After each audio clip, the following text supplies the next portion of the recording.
ಕೊಪ್ಪಳ ಜಿಲ್ಲಾ ಬಚಾವು ಆಂದೋಲನ ಹಾಗೂ ಪರಿಸರ ಹಿತರಕ್ಷಣಾ ವೇದಿಕೆಯಿಂದ ಕಾರ್ಖಾನೆಗಳ ವಿಸ್ತರಣೆ ವಿರೋಧಿಸಿ ಹಾಗೂ ಹೊಸ ಕಾರ್ಖಾನೆಗಳು ಬೇಡ ಅಂತ ನಡೆದಿರುವ ಹೋರಾಟ 55ನೇ ದಿನ ಪ್ರವೇಶ ಮಾಡಿದ್ದು, ನಿನ್ನೆಯ ದಿವಸ ನಮಗೆ ಒಂದು ಸುದ್ದಿ ಗೊತ್ತಾಗಿದೆ. ಪರಿಸರಕ್ಕೆ ಸಂಬಂಧಪಟ್ಟಂತಹ ಸುದ್ದಿ.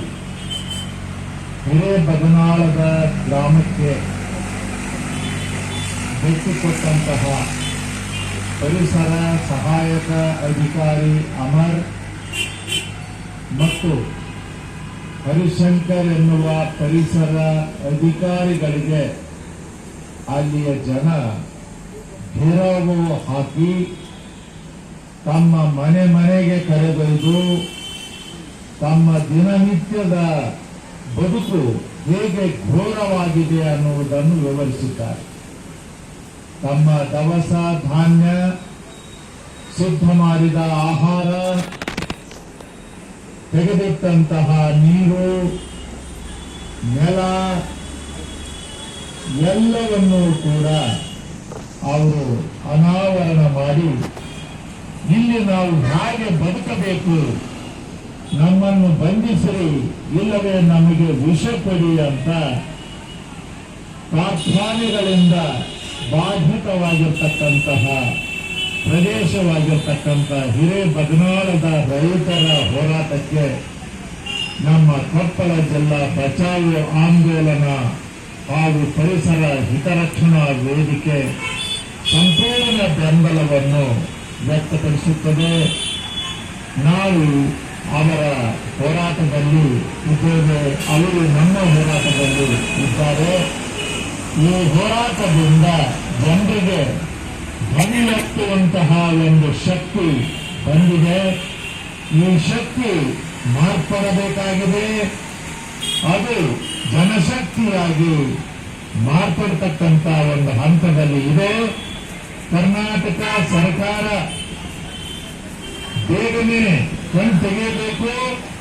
ನಮ್ಮ ಜಿಲ್ಲಾ ಉಸ್ತುವಾರಿ ಸಚಿವರಾಗಿರ್ತಕ್ಕಂಥ ಶಿವರಾಜ ತಂಗಡಗಿಯವರು ಬಹಳ ತ್ವರಿತವಾಗಿ ಈ ವಿಷಯವನ್ನು ಮುಖ್ಯಮಂತ್ರಿಗಳ ಗಮನಕ್ಕೆ, ಆರೋಗ್ಯ ಮಂತ್ರಿಗಳ ಗಮನಕ್ಕೆ, ಕುಣಿಕುಣಿಗೆ ಉದ್ಯಮ ತರುತ್ತಿರುವಂತ ಉದ್ಯಮ ಮಂತ್ರಿಗಳ ಗಮನಕ್ಕೆ ತರಬೇಕು ಅಂತ ನಾವು ಅವರಲ್ಲಿ ಕಳಕಳಿಯ ಪ್ರಾರ್ಥನೆಯನ್ನು ಮಾಡ್ತಾ ಇದ್ದೇವೆ.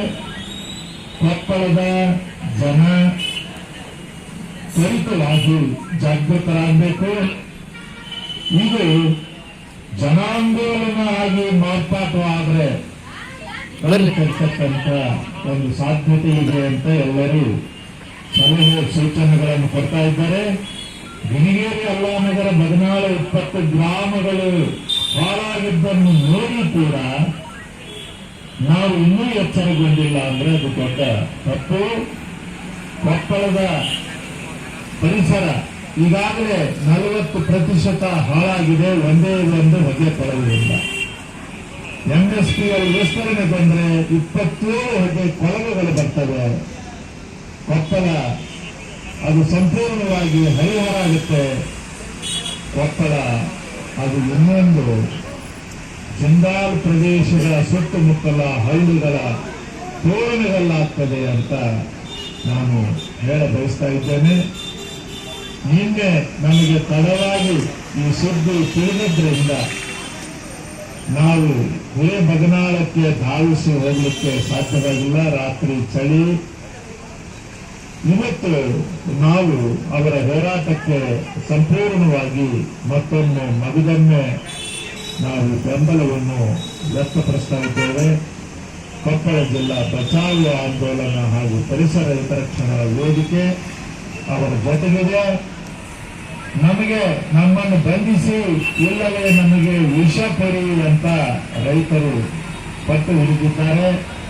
ನಂತರ 4 ಗಂಟೆಯವರೆಗೆ 2 ಅಧಿಕಾರಿಗಳಿಗೆ ದಿಗ್ಬಂಧನ ಹಾಕಿ ನಂತರ ಅವರನ್ನು ಮೇಲಿನ ಅಧಿಕಾರಿಗಳು ಒಂದು ವಿನಂತಿ ಮಾಡಿಕೊಂಡು ನಿಮ್ಮ ಒಂದು ಪರಿಸರದ ಅಧ್ಯಯನವನ್ನು ಮಾಡಿ ಸರ್ಕಾರದ ಗಮನಕ್ಕೆ ಸರಿಯಾಗಿ ತರ್ತೇವೆ ಅಂದ ಮೇಲೆ ರೈತರು ಬಿಟ್ಟಿದ್ದಾರೆ.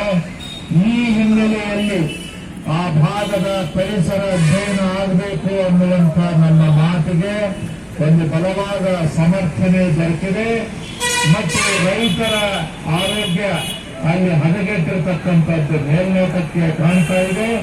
ಅವರಿಗೆ ಅಸ್ತಮಾ, ಟಿಬಿ, ಕ್ಯಾನ್ಸರ್, ಚರ್ಮರೋಗ, ಹೃದಯ ರೋಗ ಮುಂತಾದ ರೋಗಗಳ ಆಗರವಾಗಿವೆ. ಆ 20 ಗ್ರಾಮಗಳು ಸರ್ಕಾರ ತ್ವರಿತವಾಗಿ ಕ್ರಮ ಕೈಗೊಳ್ಳಬೇಕು. ಇಲ್ಲೇ ಹೋದ್ರೆ ನಾವು ಬೆಂಗಳೂರು ಚಲೋ ಕಾರ್ಯಕ್ರಮಕ್ಕೆ ಒತ್ತನ್ನು ಕೊಡಬೇಕಾಗ್ತದೆ ಅಂತ ಸರ್ಕಾರಕ್ಕೆ ನಾವು ಎಚ್ಚರಿಸ್ತಾ ಇದ್ದೇವೆ. ಹಿಂಸಾತ್ಮಕವಾದಂತಹ ನಮ್ಮ ಆಂದೋಲನ ಯಾವಾಗ ಸ್ಫೋಟಗೊಳ್ಳುತ್ತದೆ ಹೇಳಲಿಕ್ಕೆ ಬರೋದಿಲ್ಲ. ಜನ ಜಾಗೃತರಾಗ್ತಾ ಇದ್ದಾರೆ ಅನ್ನುವಂತಹ ಒಂದು ಎಚ್ಚರವನ್ನು ನಾವು ಸರ್ಕಾರಕ್ಕೆ ಕೊಡ್ತಾ ಇದ್ದೇವೆ. ನಮಸ್ಕಾರ.